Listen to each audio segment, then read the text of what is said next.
tal-Missieru tal-Iben u tal-Ispiritu Santu, il-grazzja ta' Sidna Ġesu Kristu, l-imħabba talla u l-għaqda fl-Ispiritu Santu tkun magħkom il-koll.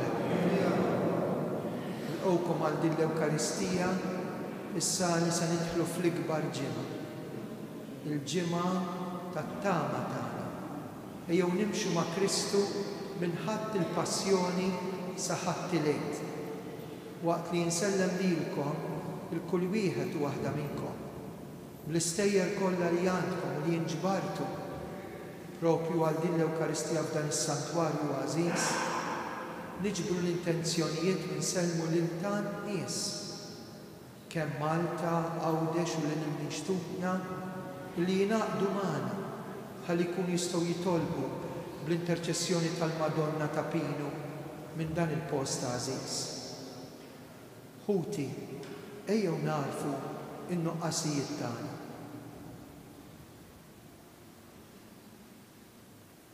Int salvazzjoni għal min jintama fik mulej ħniena. Inti tama għal min imut fidejk, Kristu ħniena. Int għena għal qaddisin kollha mulej ħniena. Iħenna lina Alla li jista' kollox jaħfrilna dnubietna iwassalna fil-ħajja ta' dejjem. Nofru dan is-sagrifiċċju tal-Qudiesa għal benefatturi ħajjin u mejtin ta' dan is-santwarju. Nitolbu u Alla ta' dejjem li tista' kollox, int li lna tajtna eżempju ta' umiltà, meta rid is-Salvatur tagħna jsir bniedem bħalna u jieħu l-mewt tas-salib, fil-ħnina tiegħek għatina li s-sabar tiegħu ikun ta' tagħlim għalina u jistħoqqilna nissieħbu miegħu fil-qawmina l-ħajja. Bibnek Ġesu Kristu Sidna li huwa Alla u miegħek jgħixu jsaltan, flimkien mal-Ispiritu Santu għal dejjem ta' dejjem.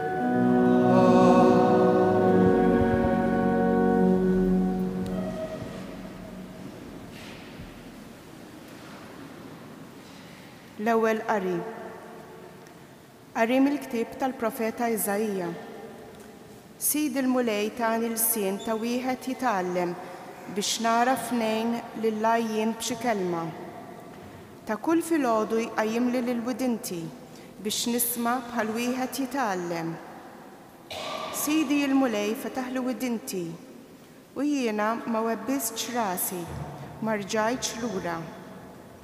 Tajt dari lil dawk li kienu jsawtuni, ħaddejja lil dawk li kienu jinitfu lil ħilti. Ma ħbejtx wiċċi mit-tajjir u l-bżieq. Sidi l-mulej jenni, għalhekk ma nitħawwaċ, għalhekk għamilt wiċċi b'ħażniet. Jien naf li ma jkollix imniex nistħi, il-kelma tal-mulej. Salm responsoljali, Alla tiegħi għaliex tlaqtni. Daw kollha li jarawni jitħku bija, jgħajbuni, iħarku rashom u jgħidu fidejn il-mulej jintelaq ħajjeħilsuhu u jsalvaħu la bih jitaxxaq. Alla tiegħi. Abda klieb daru għalija, ġemma nisħżiena rassewni, taqbuli jdejja u riġlejja, nista' nott għadmi kollu. Alla tiegħi. Ħwejġi jaqsmu bejniethom, jaqtow ix-xorti għall-libsa tiegħi. Mulej la tidbieċ minni, qawwa tiegħi fit-texenni, Alla tiegħi. Inxandar ismek lil ħuti, infaħrek f'nofs il-ġemgħa. Faħru l-mulej intom li tibżgħu minnu, sħebħuh il-kol nisel Ġakob, ibżgħu minnu il-kol ulied Iżrael, Alla tiegħi.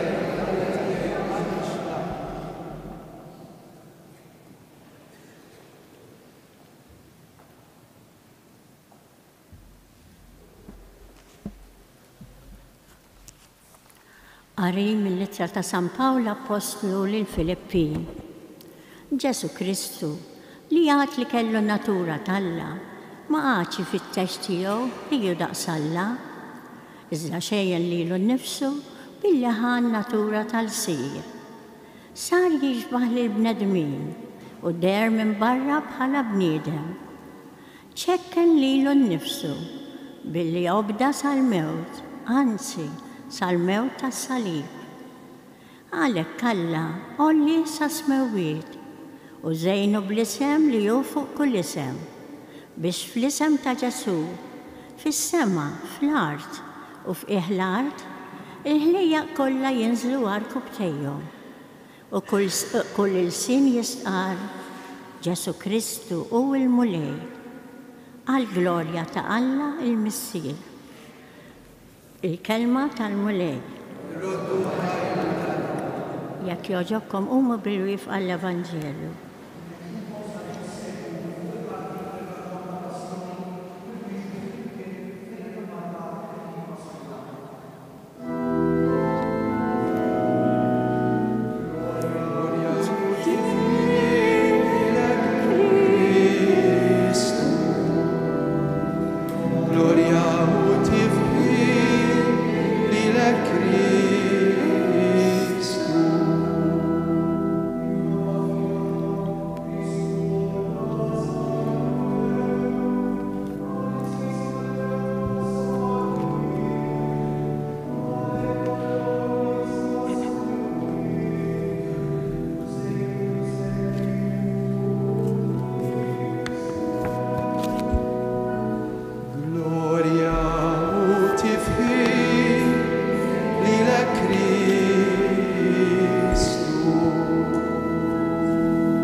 Fidejkom ir-rakkont tal-passjoni ta' San Mark li qed jinqara għal din is-sena.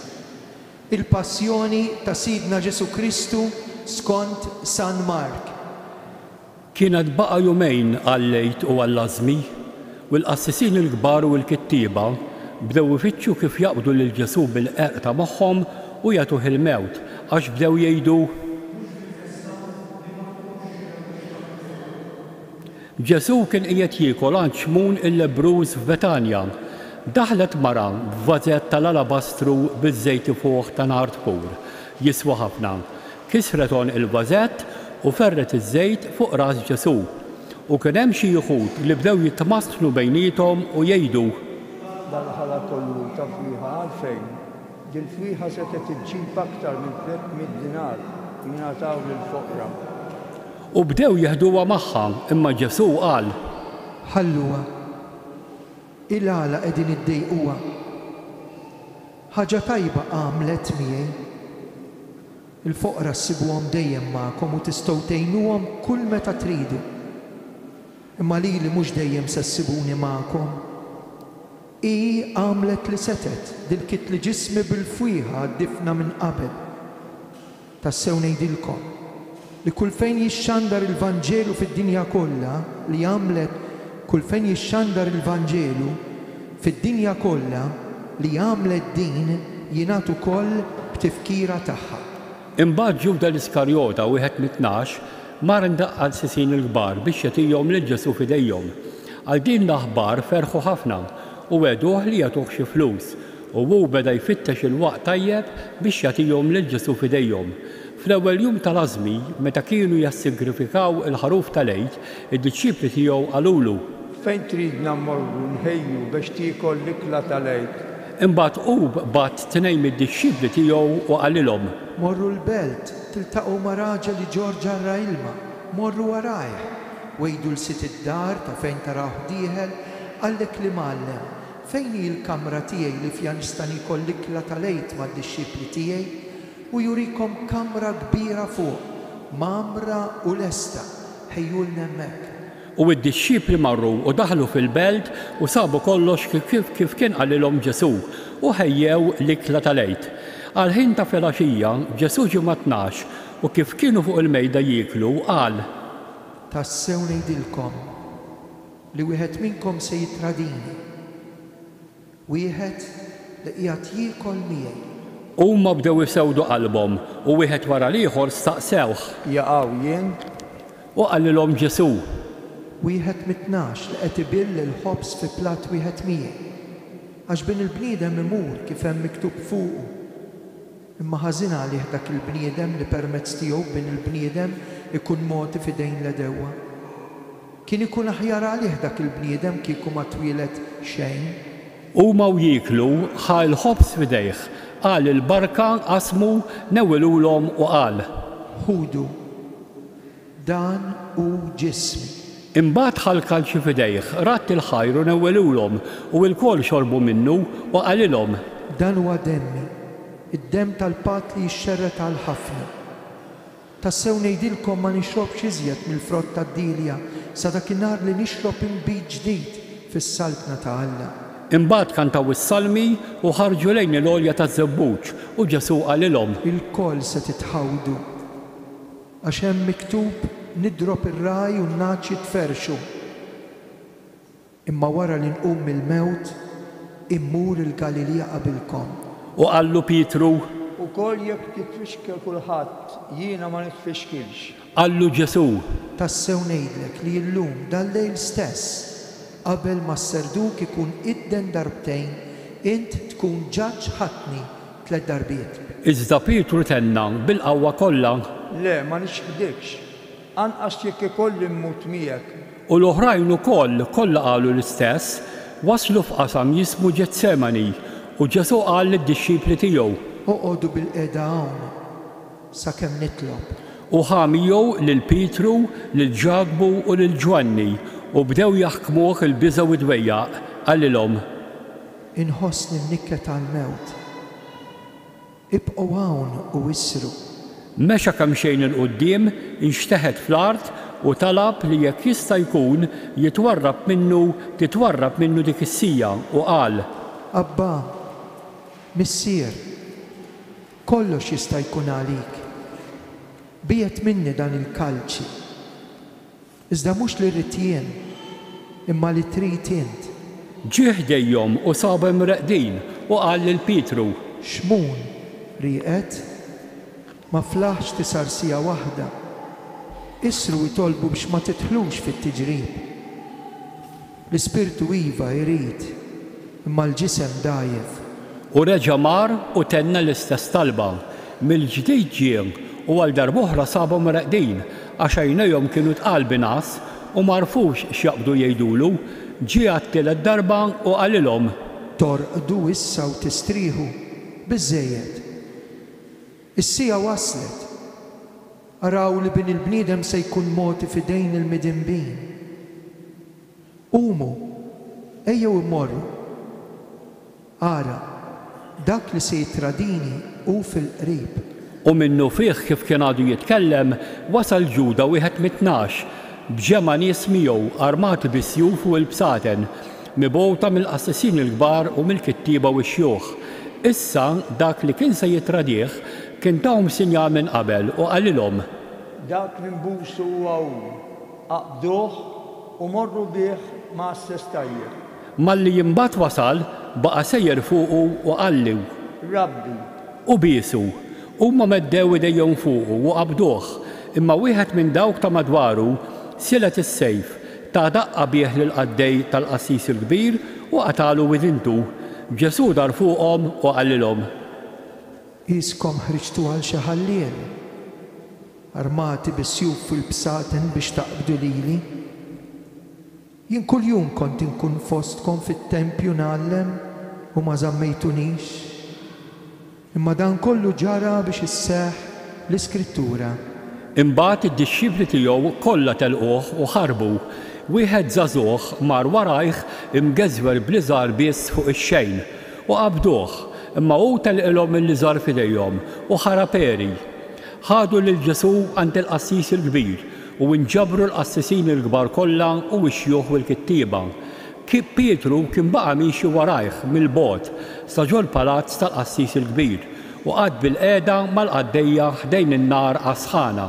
Il-qassisin il-kbar u s-Sinedriju kollu bdew ifittxu xhieda kontra Ġesu biex jagħtuh il-mewt u ma sabux. Tassew li kien hemm ħafna li xedu bil-qer kontra tiegħu, imma x-xhieda tagħhom ma kinitx taqbel. Imbagħad qamu xi wħud jagħtu xhieda qarrieqa kontra tiegħu u qalu: Aħna smajnieh jgħid, jiena nħodd dan it-tempju u nibnieh bl-idejn u fit-3 ijiem nibni ieħor li ma jkunx mibni bl-idejn. Imma x-xhieda tagħhom anqas f'dan ma kienet taqbel. Imbagħad il-qassis il-kbir qam f'nofs il-ġemgħa u staqsa lil Ġesu: Xejn ma twieġeb, x'inhuma jiġdu dawn kontra tiegħek? Iżda Ġesu baqa' sieket u ma wieġeb xejn. Bil-ġdid il-qassis il-kbir staqsih u qallu: Inti l-Messija bil-imbirek? U Ġesu wieġbu: Jiena hu. U intom qed taraw il-bniedem bil-qiegħda n-naħa tal-lemin tal-qawwa u ġej fuq is-sħab tas-sema. Imbagħad il-qassis il-kbir ċarret lil-bies ta' fuqu u qal: Xi ħtieġa għandna iżjed ta' xhieda. Id-dawwa smajtuha, x'jidrilkom? U kollha qatawilu li kien ħaqqu l-mewt. Imbagħad xi wħud bdew jobsqulu fuqu, jattulu wiċċu, jagħtuh bil-pon u jgħidulu: Aqta' min? U l-qaddejja bdew jagħtuh bil-ħarta.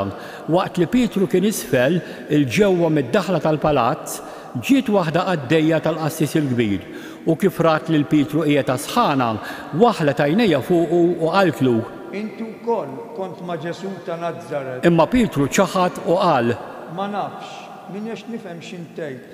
U ħareġ il-barra fid-daħla tal-palazz u isserdu kidden.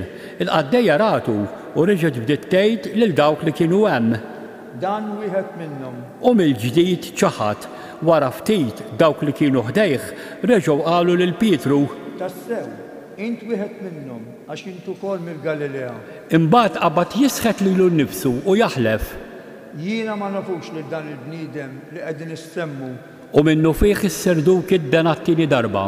U Pietru ftakar fil-kelma li kien qallu Ġesu qabel ma sserdu kidden darbtejn: Inti tiċħadni 3 darbiet, u infex jibki. Fil-għodu kmieni l-qassisin il-kbar iltaqgħu malajr max-xjuħ u mal-kittieba u mas-Sinedriju kollu biex jiftehmu bejniethom. Imbagħad rabtu lil Ġesu, ħaduh u tawh f'idejn Pilatu u Pilatu staqsih: Inti s-sultan tal-Lut? U Ġesu wieġeb u qallu: Inti qiegħed tgħidu. Il-qassisin il-kbar bdew jaqilgħu ħafna akkużi kontra tiegħu, iżda Pilatu reġa' staqsih: Ma twieġeb xejn? Ara kemm akkużi qegħdin iġibu kontra tiegħek. Imma Ġesu ma wieġeb xejn iżjed, hekk li Pilatu baqa' mistaġeb. F'nar ta' festa kien jitilqilhom wieħed ħabsi, dak li kienu jitolbu huma. Issa fil-ħabs kien hemm wieħed jismu Barabba, arrestat flimkien max-xewwiexa li fir-rewwixta kienu qatlu lil xi ħadd. In-nies telgħu u bdew jitolbuh jagħmel kif kien jagħmlilhom dejjem. Qabad Pilatu u qalilhom: Tridux nitilqilkom is-sultan tal-Lut. Għax huwa raf tajjeb illi l-qassisin il-kbar kienu tawh lil Ġesu f'idejh minħabba lejra. Iżda l-qassisin il-kbar bdew ixewxu lin-nies li aħjar jitilqilhom lil Barabba. Pilatu reġa' staqsihom u qalilhom: U x'nagħmel imbagħad dak li intom issejħulu s-sultan tal-Lut? Iżda huma infexxew jgħidu mill-ġdid. Salbu. Qalilhom Pilatu: Imma x'għamel ħażin? Huma aktar bdew jgħidu: Salbu. U Pilatu mbagħad biex joġob lin-nies telqilhom lil Barabba u lil Ġesu wara li taħ is-swat tawulhom biex isalbuh. Is-soldati ħaduh magħhom ġewwa fil-palazz, jiġifieri fil-pretorju, u sejħu r-reġiment kollu, libsuh il-bies aħmar skur u qegħdulu fuq rasu kuruna minsuġa mix-xewk u bdew iselmulu: Islem għalik, Sultan tal-Lut. U qabdu jagħtuh b'qasba fuq rasu, jobsqulu fuqu u jilwu l-kubtejhom qudiemu biex jagħtuh qima. Imbagħad wara li jaddewh biż-żufjett neżżowli l-ilbies aħmar u xeddewlu ħwejġu. U ħaduh il-barra biex isalbuh. Kien għaddej wieħed xmum minn Ċireni, Missir Xandru u Rufu, ġej lura mir-Raba u ġaluh jerfalu s-salib u wasluh f'post jismu Golgota li jfisser post l-qorrija u tawh jixrob imbit imħallat bil-mirra imma hu ma rridx jieħu minnu. Imbagħad salbuh u qasmu ħwejġu bejniethom billi tellowhom bix-xorti ħallu kull wieħed jieħu li jmissu. Kienet it-tielet sija x'kien salbuh. Il-kitba li turi l-ħtija tal-gonnadna tiegħu kienet tgħid hekk: is-Sultan tal-Lut. Miegħu salbu wkoll żewġ ħallelin, wieħed fuq il-lemin u l-ieħor fuq ix-xelluk. Dawk li kienu għaddejjin bdew jgħajruh, iċallqu rashom u jgħidu: Għajb għalik, int li tħodd it-tempju u tfittex terġa' tibnih fit-3 ijiem. Inżel minn fuq is-salib u salva lilek innifsek. Ekku koll il-qassisin il-kbar bdew jiddieħku bih bejnietom u mal-kittieba u jgħidu: Ma jibżax salva. Ħanġa is-salmistija is-Sultan tal-Ġurel minn fuq is-salib biex aħna naraw u nemmnu. U dawk li kienu msalbin miegħu bdew maqdruh huma wkoll. X'kien saret is-sitt-sija waqgħet dalma kbira fuq il-pajjiż kollu sad-9 sija. U fid-9 sija Ġesu għajjad bleħen qawwi: Eloi, Eloi, lema sabaqtani. Li jfisser: Alla tiegħi, Alla tiegħi, għaliex tlaqtni. Xi wħud minn dawk li kienu hemm kif semgħuh qalu: Ara, qiegħed isejjaħ lill-Elija. U mar wieħed jiġri ixappab sponża bl-imbit qares waħħalaf tarf ta' qasba u taħ jixrob fil-waqt li qal: Stennew ħanaraw jiġi Elija jniżlu. Imma Ġesu għajja tajta kbira u rat ruħu.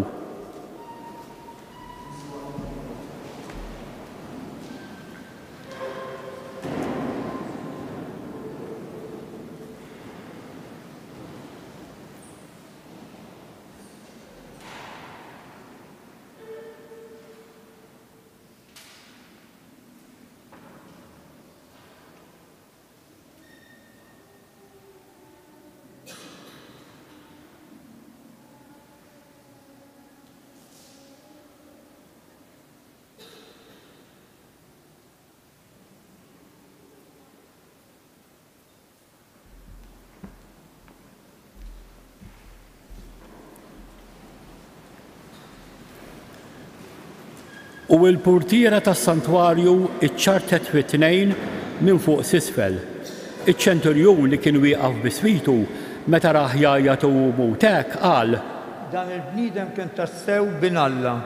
Kien hemm ukoll xi nisa iħarsu mill-bogħod fosthom Marija ta' Magdala, Marija Ġagbu iż-Żejr u Ġosè u Salomi. Dawn meta Ġesu kien fil-Galilija kienu jmorru miegħu jaqduh u kien hemm ukoll bosta oħrajn li kienu telgħu Ġerusalemm miegħu. Kien ġasar fil-għaxija u billi kien jum it-tħejjija, jiġifieri lejlet is-Sibt, Giuseppi minn Arimatija, membru magħruf tal-Kunsill li hu wkoll kien jistenna s-saltna ta' Alla, għamel il-ħila, daħal quddiem Pilatu u talbu l-ġisem ta' Ġesu. Pilatu staġeb li kien diġà miet, bata ċ-ċenturjun u staqsih jekk kien xilu li miet. Meta mbagħad sar jaf mingħand iċ-ċenturjun ta' il-ġisem ta' Ġesu lil Giuseppi u dan xtara l-iżgħar tal-għażel, niżżel lil Ġesu mis-salib, kefnu fil-liżgħar u qiegħdu f'qabar imħaffer fil-blat. Imbagħad gerbeb ġebla fid-daħla tal-qabar. Marija ta' Magdala u Marija Ġosè għadu jaraw fejn qiegħed. Il-kelma tal-mulej tifħir lilek Kristu.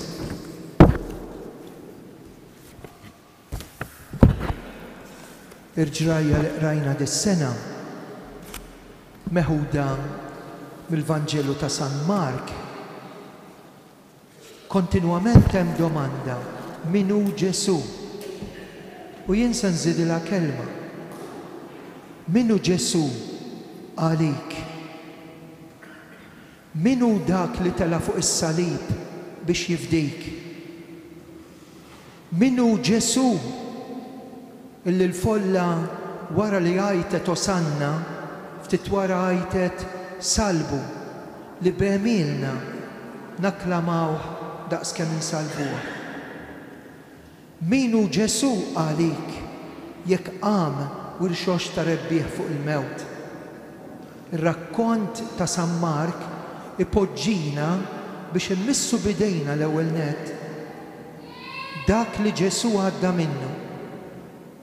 Kien hemm il-qtieħ il-qalb għaliex tlaqtni, kien hemm ukoll il-biża' bijet minni dan il-kalċi tal-imrar, kien hemm dak Ġesu li rrid jintelaq f'idejn il-missier Abba, mhux li rrid jien iżda li trid int. Fil-mumenti ta' inċertezza biża' u qtieħ il-qalb, San Mark qed ipoġġi lill-bniedem. Quddiem Ġesu li sar bniedem biex jifdi lill-bniedem hemm is-sitwazzjonijiet tiegħek, il-qtieħ il-qalb tiegħek, l-inċertezza tiegħek, id-dbatija tiegħek, is-slaleb tiegħek. Imma ma waqafx hemmhekk. Jekk f'dan rakkont stajna naħslu idejna bħal Pilatu, stajna bħal Ġuda nittraduh inbijgħu, stajna bħal folla u n-nies ngħidu salbu, dan l-istess rakkont kien hemm nies illi verament kienu qrib ta' Ġesu, ma ħallewhx waħdu, partikolarment Giuseppe min Arimatea, li San Mark ipoġġih f'dan rakkont meta l-Knisja kienet ippersegwitata x'kien membru tal-Kunsill biex jgħid il kulħadd isma' toqgħodx tistħi, toqgħodx tibża', toqgħodx tistħil tgħid li inti miexi wara Ġesu, li inti tmur għall-Ewkaristija, li inti nisrani, għalhekk poġġi hemmhekk lil dak li mar biex billi żar iniżżel il-Ġesu minn fuq is-salib, ikeffnu u mbagħad ma' Giuseppe d'Arimatea flimkien ma' Nikodemu jitfnu lil Ġesu f'qabar ġdid. Ejja ħbibti nkomplu din l-Ewkaristija. Donnu issa tħallna fl-ikbar ġimgħa. Il-kelma talla qed tgħidilna ejjew nimxu ma' Ġesu. Mhux biss biex naklamawh, mhux biss biex nisimgħu dik il-folla tgħid salbu, mhux biss biex nisimgħu u naraw dak il-poplu li laqgħu bil-palm u l-frijej taż-żebbuġ, imma wkoll biex nitilgħu miegħu fuq il-Kalvarju. Mbagħad bħallum ġimgħa nagħmlu dik l-esperjenza. Iva, dar randan bismih tal-kelma talla. Jiena ġġilitlu x-xetan, ma ħallejtux jaffiġni. F'dar randan jiena rrid noħroġ mill-bniedem mejjet midnub mill-vizzju. Dar randan qed iwassalni biex ngħid lejt it-tajjeb jekk jien inkun għamilt paċi ma' Ġesu. Għax jekk inkun għamilt paċi ma' Ġesu, f'qalbi jkun hemm il-paċi u hija dik il-paċi li ma jieħodilna qatt u ħadd. Jiena nemmen f'Alla wieħed, il-Missier li jista' kollox, ħalaq is-sema u l-art, dak kollu li jidher dak li ma jidirx. Ġesu Kristu iben waħdini ta' Alla, imnissel mill-Missier qabel u f'kull żmien. Alla minn Alla, dawl minn dawl, Alla veru minn Alla veru. Imnissel mhux magħmul, natura waħda mal-Missier u bih sar kollox. Niżel mismewiet għalina l-bnedmin għal-fidwa tagħna. Ħal-ġisem bis-seta tal-Ispiritu Santu minn Marija Verġni sar bniedem. Salbuh għalina, bata taħt Ponzju Pilatu, mietu difnuh. Fit-tielet jum qam minn bejn l-imwiet skont il-kotba mqazza. Tela s-sema, qiegħed fuq il-lemin tal-Missier. Għandu jerġa' jiġi fil-glorja biex jagħmel ħaq mill-ħajjin u l-mejtin. Is-saltna tiegħu ma jkollix tmiem. L-Ispiritu Santu mulej li jagħti l-ħajja, li ġej mill-Missier u mill-Liben, li huma qjum u mweġġa' flimkien mal-Missier u mal-Liben. U tkellem b'fom il-profeti. Knisja waħda qaddisa Kattolika Apostolika nistqar ma' mudija waħda l-maħfra ta' dnubiet, nistenna qawma mill-imwiet u l-ħajja ta' żmien li ġej. F'dan il-ħadd tal-passjoni ejjew issa nersqu lejn is-salib tar-Redentur, tas-Salvatur, u bħala wlied miegħu insejħu lill-Missier fil-bżonnijiet, il-ħtiġijiet, ir-ringrazzjamenti u t-talb tagħna.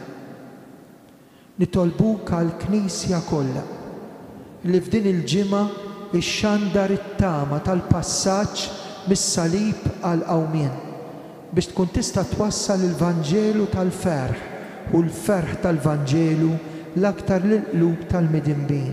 Nitolbu għal paċi fid-dinja. Id-dinja hija medda. Mhumiex affarijiet sbieħ dawk li qegħdin naraw.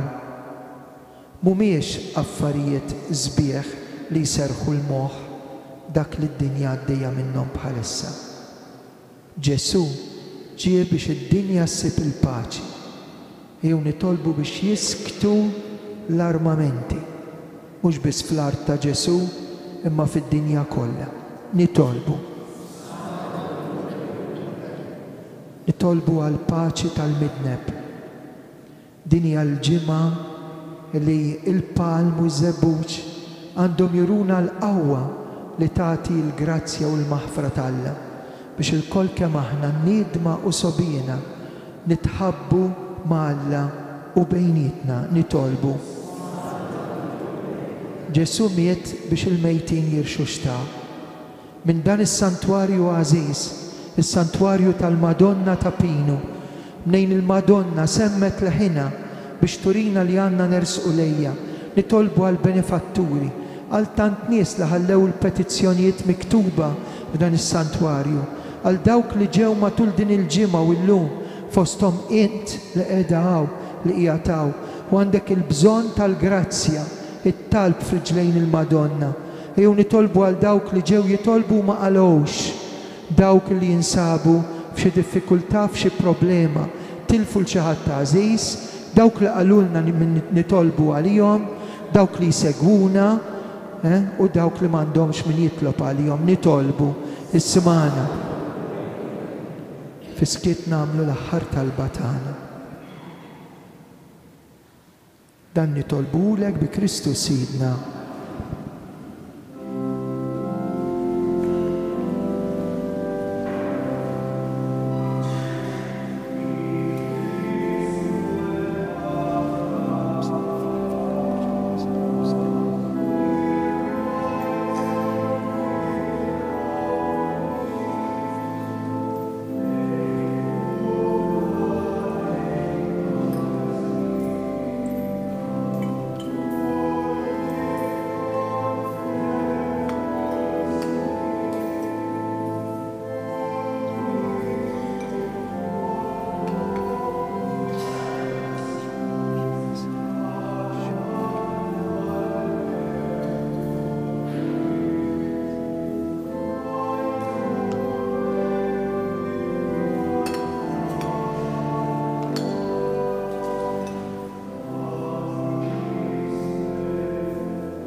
Jitolbu ħuti biex is-sagrifiċċju tiegħi u tagħkom ikun joġob l-Alla l-Missier li jista' kollox.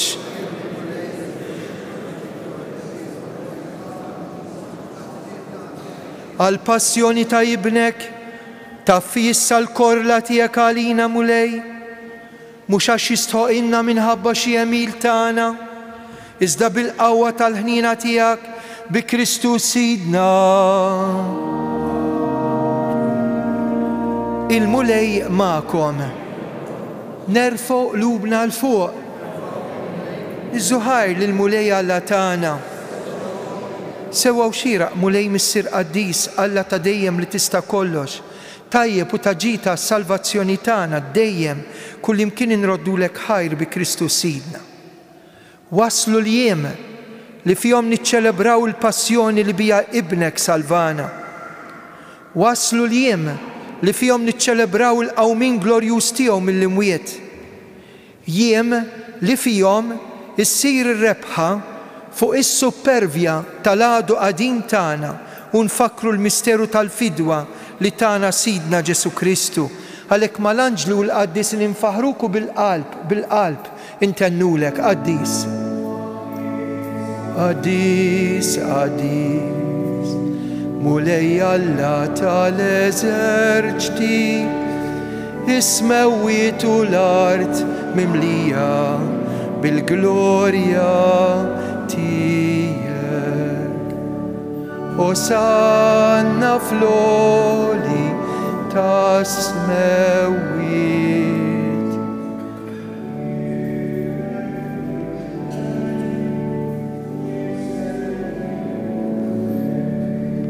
Osanna fl-oli tas-semawwiet. Qaddis tas-sew int mulej intlajn ta' kull qdusija. Qaddes għalhekk nitolbuk daw l-offerti bil-barka tal-Ispirtu tiegħek isiru għalina il-ġisem u d-dem ta' Sidna Ġesu Kristu. Meta kien ser jingħata u minn rajħi bati ħal-ħobs radd il-ħajr qasam tal-id-dixxipli tiegħu u qal: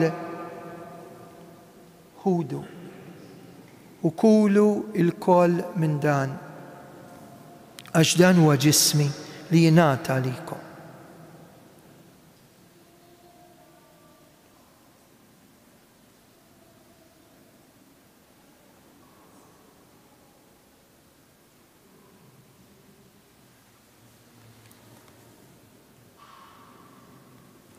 Ekku kol wara li klaħal kalċi, reġa' radd il-ħaj tal-id-dixxipli tiegħu qal: ħudu u xorbu minnu l-kol, għax dan huwa l-kalċi ta' demmi tal-patt il-ġdid li jibqa' dejjem.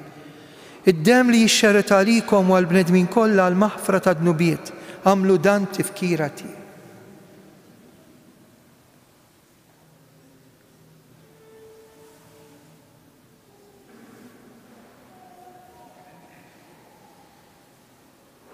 Dan hu l-misteru tal-fidi, salvana jint, o Salvatur tad-dinja, għax bis-salib bil-qawmin tiegħek inti fdejtna.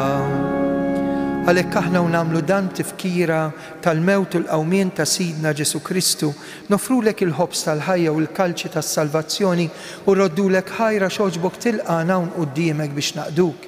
Miċ-ċokontana qed nitolbu l-Ispirtu Santu jaqadna ġisem wieħed lilna li qed nieħdu sem il-ġisem u d-dem ta' Kristu. Ftakar mulej fil-Knisja tiegħek imxerda mad-dinja kollha. Wettaqa fl-imħabba mal-Papa Franġisku l-isqof tagħna Anton, il-ministri tiegħek kollha. Ftakar ukoll fħutna li raqdu bit-tama tal-qawmien. Ftakar fil-mejtin kollha. Daħħalhom quddiemek fid-dawl tas-seb tiegħek. Ħenna għalina l-koll nitolbuk, għati lilna wkoll il-wirt tal-ħajja ta' dejjem, mal-Verġni mqazzhom Malla Marija, ma' San Giuseppe, l-Apostli, San George Preka u l-qaddisin kollha li jgħixu fil-ħbiberija tiegħek sa mill-bidu tad-dinja. Għamel illi magħhom infaħruk u nsebħuk Ġesu Kristu ibnek. Bi Kristu ma' Kristu u fi Kristu jingħata lilek Alla missier li tista' kollox, flimkien ma' l-Ispirtu Santu, kull ġieħ kull glorja għal dejjem ta' dejjem. Ejjew nitolbu bil-qalb kif għallimna u ridna nagħmlu l-ben Alla għas-salvazzjoni tagħna missierna.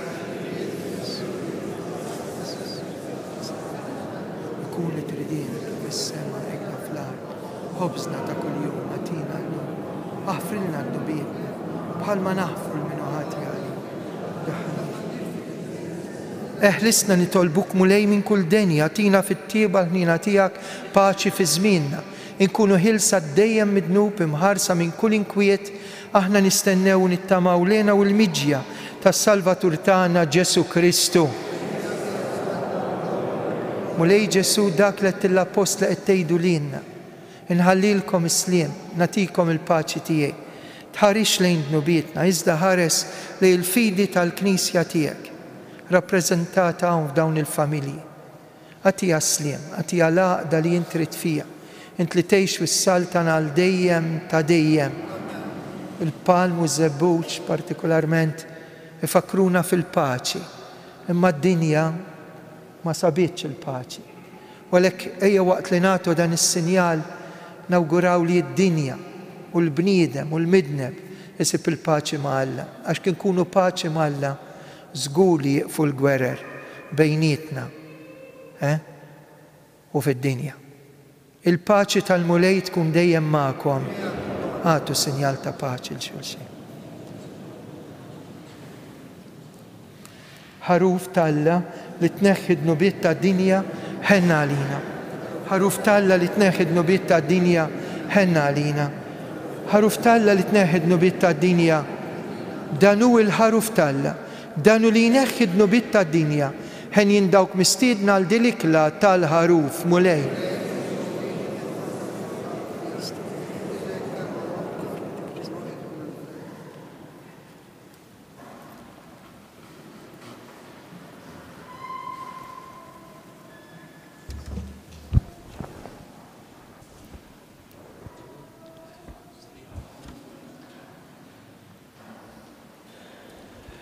Qarbina tax-xewqa. Ġesu, jiena nemmen li inti tinsab ta' bilħaq fis-sagrament tal-Ewkaristija. Irid inħobbok fuq kollox u fuq kulħadd. Inti taf li nixtieq nirċevik ġewwa fija, imma ġara darba bħalissa ma nistax nilqek ġewwa fija sagramentalment, nitolbok li tiġi fija spiritwalment. Ejja għandi Ġesu tiegħi biex jiena ninaqat miegħek. Ħeġġiġni bl-imħabba għalik biex f'ħajti u f'mewti jiena nemmen dejjem fik, nittama fik u nibqa' nħobbok għal dejjem. Amen.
ġejt imsallak, dur lejja mill-ġdid, qalbek sobina.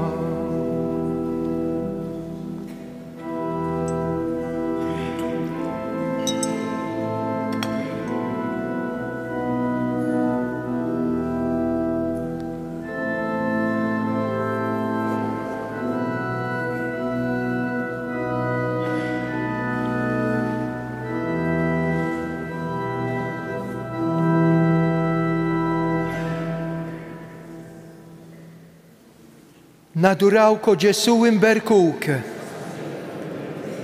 Nadurawk o Ġesu imberkuk. Nadurawk o Ġesu u imberkuk. Nitolbu Zur mulej lil dan il-poplu tiegħek issa li tqarbilna bid-don qaddis biex bħalma bil-mewt ta' ibnek tajtna t-tama tal-ħwejjeġ li nemmnu, hekk bil-qawmien tiegħu għal-ħajja twassalna l-premju li lejha aħna mixja bi Kristu Sidna. Amen. Hekk nixtieq infakkarkom illi fit-tmiem tal-Quddisa se ngħidu 3 Ave Marijiet. Naf li hawn minnkom li jkollhom bżonn it-talb u nitolbu għal dawk in-nies li forsi m'għandhomx min jitlob għalihom jew li din il-ġimgħa jew illum għalulna biex nitolbu għalihom. Ħafna familji, diversi nies ikunu għaddejjin minn sitwazzjonijiet. Imma partikolarment biex f'din il-ġimgħa ħafna nies iduqu l-ħniena, iduqu t-tjubija ta' Alla. Nitlob ukoll għal kull wieħed u waħda minnkom hawnhekk bambin jaf x'hemm f'qalbkom u l-Madonna jaf taf x'teħtieġu. Issa ħanejdilkom ftit il-programm jalla tmorru fil-parroċċi fejn se jsiru dawn iċ-ċelebrazzjonijiet għax illum bdejna l-ikbar ġimgħa. Hawnhekk fis-santwarju għada jkun hawn it-berik tal-palm u żebbuġ fil-Quddisa ta' 8:30. Araw li mbagħad poġġu l-frijej taż-żebbuġ imbierek jew il-palm propju ħdejn il-bieb nentgħaddu, tidħlu toħorġu għal dik il-barka speċjali, il-protezzjoni speċjali. L-erba' mbagħad ikollna ċelebrazzjoni penitenzjali l-qrar fis-sitta. Ħames ix-xirka jkun hemm quddisa waħda tad-9 mill-isqof fil-katedral bit-berik ta' żjud, imbagħad hawnhekk ikollna ċ-ċelebrazzjoni tal-ikla tal-mulej tibda fis-6:30.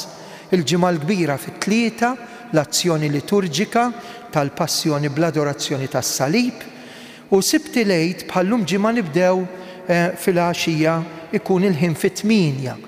Imma għal dawk li jixtiequ xi ħaġa li ssir hawnhekk biss fid-9 ta' filgħodu jkun hawn l-isqof u ssir is-sija tal-Omm.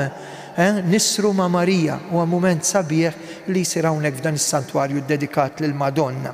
Imbagħad ħadd lejt l-31 ta' Marzu ikunu qlibna l-ħin tas-sajf, naqilbu għal-ħin tas-sajf, u l-quddies jibqa' 6:15, 8:30, 10 ta' filgħodu, 11:15 u 5 ta' filgħaxija.